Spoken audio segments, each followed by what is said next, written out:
Hi everybody, welcome back to DayZ, and I am on the official experimental 1.26 server for DayZ on Xbox, because I've had a few people ask me, could you please show us the new controller sensitivity settings in the menu? So let's jump in. So let's pause, let's go into options, and then we can have a look. In fact, I tell you what we'll do, let's just go through all of the menus and just look for things that might have changed. Hello?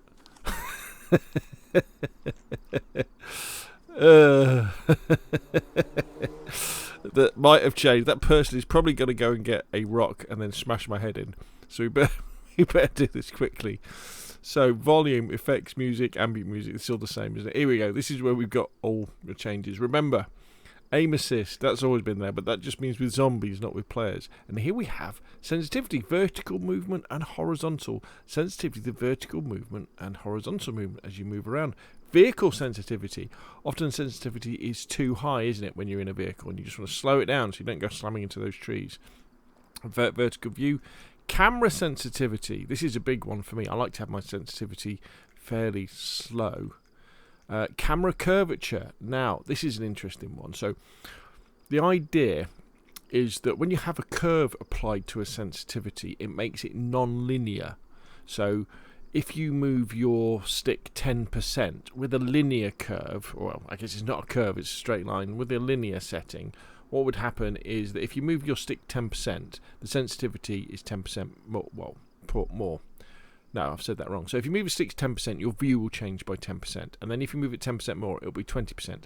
However, with a non-linear curve, so a curve, I guess, when you move your stick 10%, it'll move 10%. When you move it 20%, your view will move 30%. So that's that kind of thing. Aiming vertical, make it more sensitive, less sensitive. Aiming curvature, again, the same idea. So you're changing the response curve.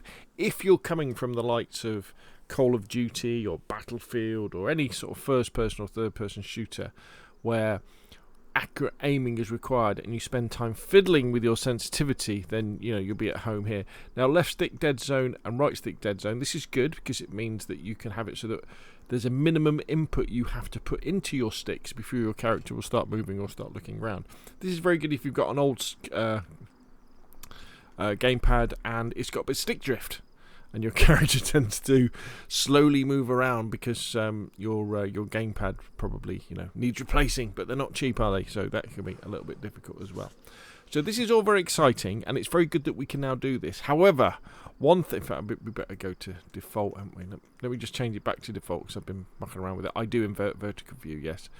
One of the things I would say is that, especially when it comes to PvP, so when you're using gunplay and you're trying to get better settings to make yourself more accurate, changes to sensitivity need to be applied very carefully and only a little bit at a time. So it's easy to fall into the trap of thinking the reason why you're missing your shots is because your sensitivity is wrong, when really it's because your accuracy and the muscle memory in your thumbs isn't good enough yet.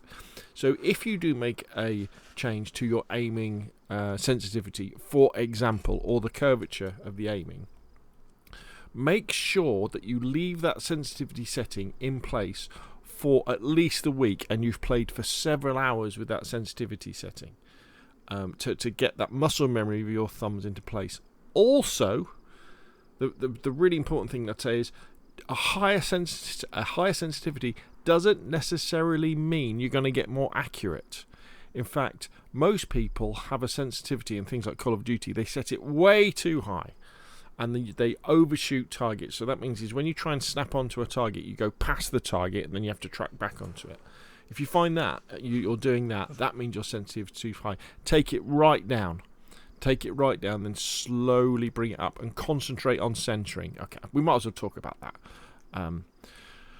Let's discard the changes. So what I mean by centering, as you're moving around, where the center of your camera is when you aim down sight, that's where you're going to be shooting, isn't it? So if you're moving in a combat situation, a first person or a third person shooter, so I'm moving towards this house here, if I think someone's going to be coming out the door, I keep the door in the center of my screen. So if I snap to aim down sight, I'm going to be aimed at, and I minimize my left and right. Also, when you do snap to ADS, use your left stick to aim left and right. That's more accurate than trying to use your right stick, where it often is too sensitive. Also, as we're moving around corners, keep the edge of the building in the centre of your scope, or centre of your screen, or slightly off to the right, just so that you can make sure that if somebody's there, you can, when you ADS, they'll be in the centre of your scope and you'll be able to shoot straight away. But anyway, that sort of thing, I could do hours of videos about that sort of thing. I do them for Call of Duty. In fact, if you do a search on my channel for Call of Duty beginners guides, I've got many of them covering many Calls of Duty, where I spend a lot of time talking about how to increase accuracy and improve muscle memory, improve the way you move around the map in order so that you don't get killed. But there you go. Fantastically, these things have been added to DayZ. I'm really looking forward to playing around with them a little bit, but once I'm happy, well, I'm pretty happy with the default controls, to be honest. That's it. I won't be touching them. I'll be leaving them in place, and then maybe making small adjustments as time goes on. Anyway, what do you think, though? Put your questions and comments down below, and of course, I'll see you again soon.